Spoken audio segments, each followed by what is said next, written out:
Sri Sharda Devi and Her Divine Play, Chapter 24, page 398. Holy Mother was not a selfish or possessive mother, overly attached to her children or keeping them too close to herself. She gave sannyasa to some disciples and then sent them away to the Himalayas for tapasya. She even gave them permission to go to foreign countries to spread Ramakrishna's message. Holy Mother said to Swami Girijananda, "My mother was very fond of Sharath. He came to me for permission to go to America. I blessed him and said, 'Don't be afraid. The Master is always protecting you.' When Sharath left, my mother said to me, 'Look, Saru, being a mother, why did you give permission to Sharath to go far away beyond the 7 seas and 13 rivers? Your heart is as hard as stone.' Holy Mother tied the monks to her with unfathomable love and affection. She watched over their physical needs as well as their spiritual welfare. Swami Virajananda recalled. Towards the end of the summer of 1893, Holy Mother was staying at Neelambar's garden house in Belur. She lived on the second floor with Golapma and Yoginma. Swamis Yogananda and Trigunatitananda lived downstairs as her attendants, and they did all her errands. The Ramakrishna Mutt was then at Alam Bazar. I joined there and went to visit the mother, which was my second meeting with her. I prostrated at her feet and she asked me to stay there that night. The next morning, when I was about to take leave, she said to me affectionately, "My son, this time I am very much pained to see you. What a nice plump body you had previously.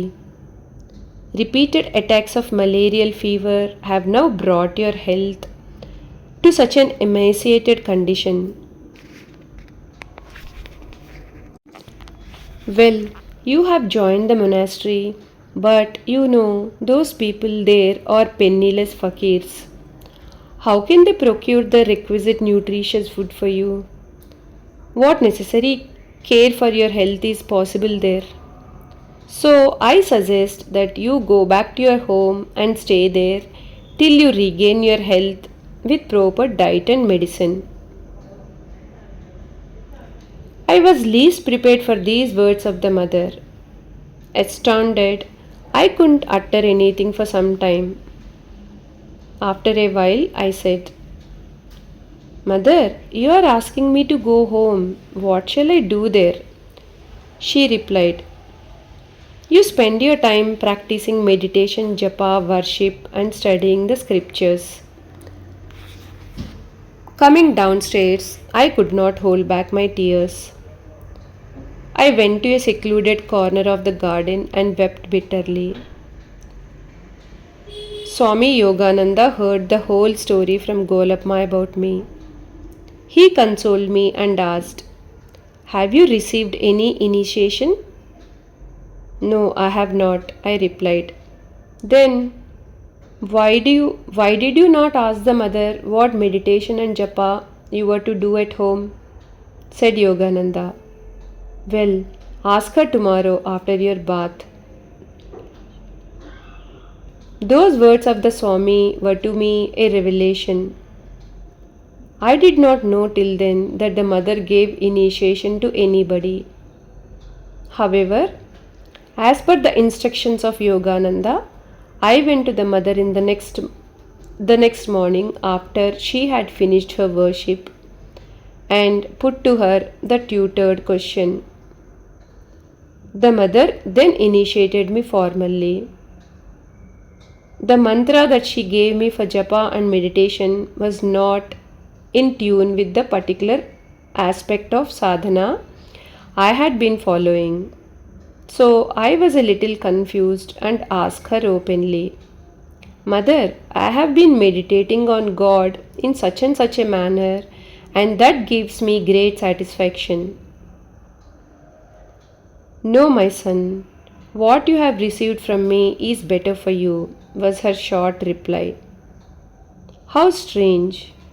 I felt within myself an instantaneous transformation of my outlook on sadhana. I spent the whole day at the mother's place before my evening departure for the Alambazar Mutt. It was July, right in the middle of the rains in Bengal. The Ganges was full to the brim. A thick mist had enveloped the atmosphere, and the evening darkness was to follow soon. It was drizzling. Suddenly, I felt a sob deep in my heart.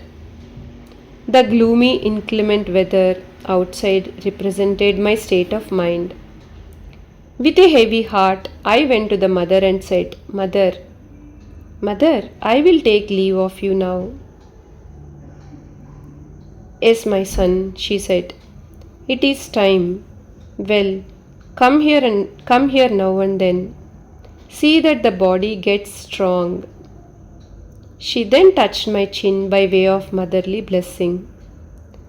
I went out of the house and got on the boat at the ferry ghat close by.